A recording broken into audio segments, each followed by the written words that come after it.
G'day guys, Gear Slate AU here again.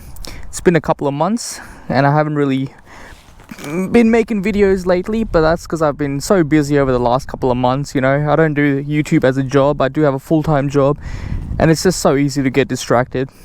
But here I am once again, bike's looking as gorgeous as ever, haven't really changed any modification, it's still the same as it was in my last video. So I haven't added anything, but apart from that, today's video is actually not going to be about this bike. I know, crazy, right? There was an incident that took place. Hang on, let me just get on my bike.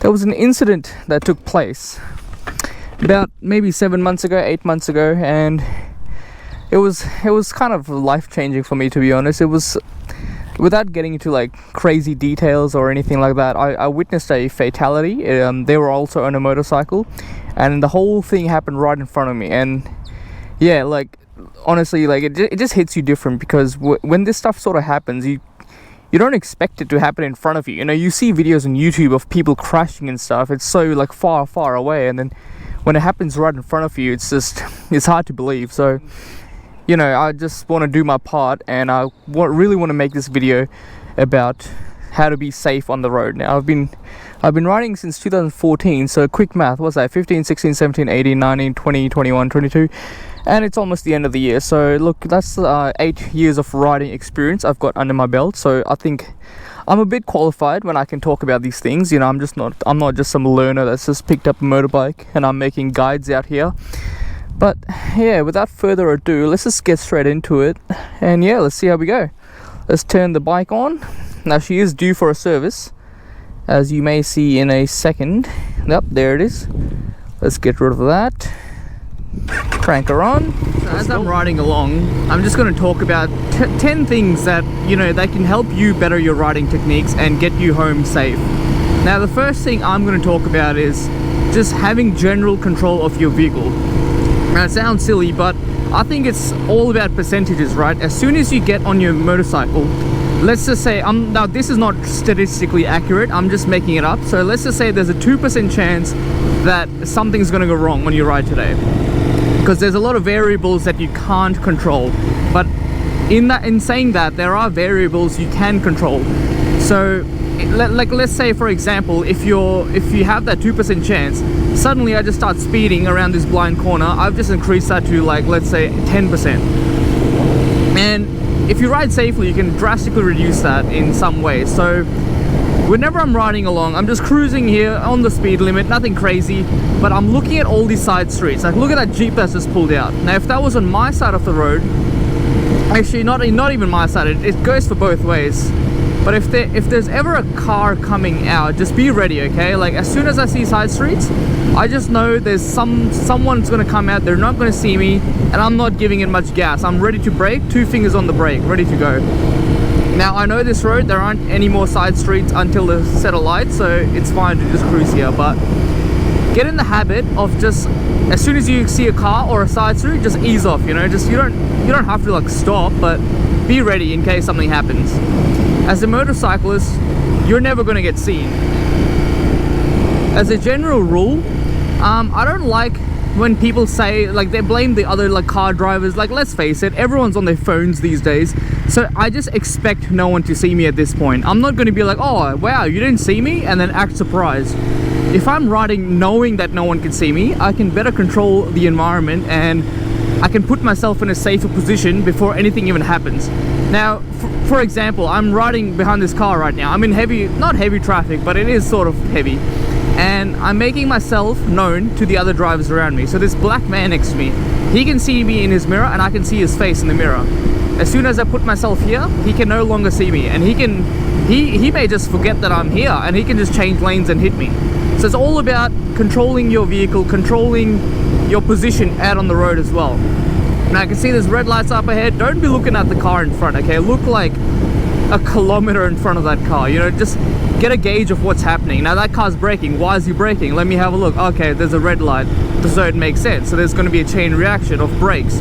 Don't ever want to be surprised, okay? I've had people, I go to big bike meets, and then someone will be like checking a bike out, looking over here, and he looks in front, and then bang, it's just a brake light, and this person got lucky, the one I'm talking about. But I've seen people rear-end cars just like that.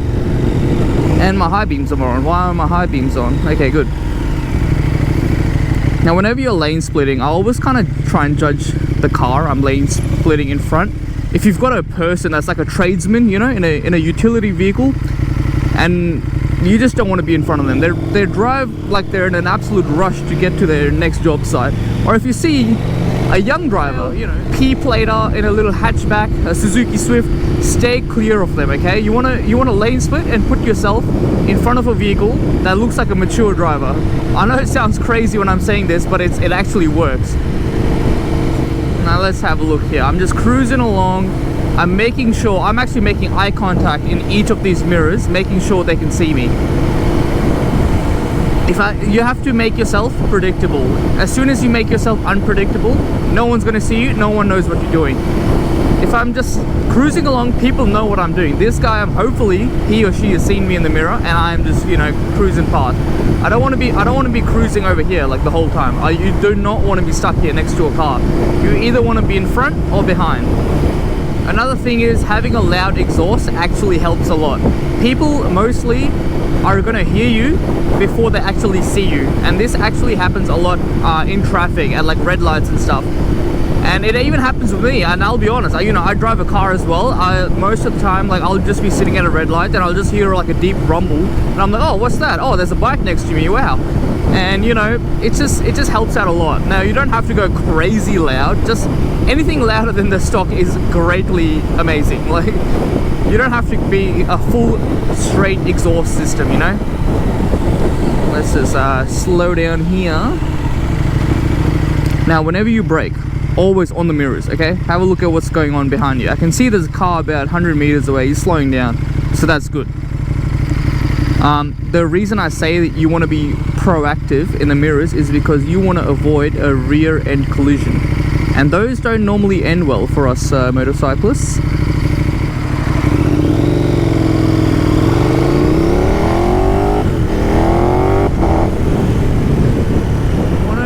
Get in the habit of maybe putting your rear brake, put a little bit of pressure on your rear brake, you know, not a lot. You're not using it to stop, you're just using it to let people know behind you you're stopping, because as soon as you put your rear brake on, your light's gonna come on, and you know that literally everyone is on their phones these days, so you gotta create like a long enough distance. So if you see the light up ahead, it's just gone red. So if I start tapping my brake now, like just a little bit, it doesn't have to be crazy, but as soon as my lamp is on, it's given enough time for the driver to be like, oh crap, he's stopping, his rear brake light is on. And that's just something I've learned over the years. It's so good.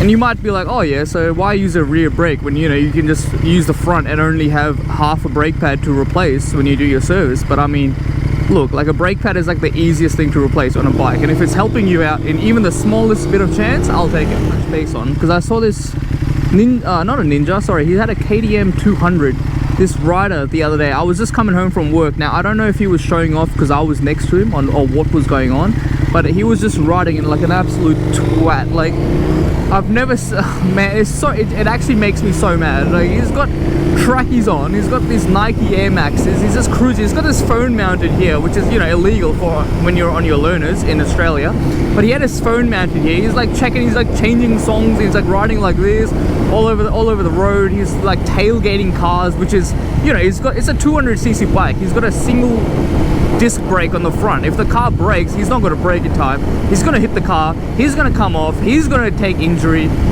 It's just so silly. Like,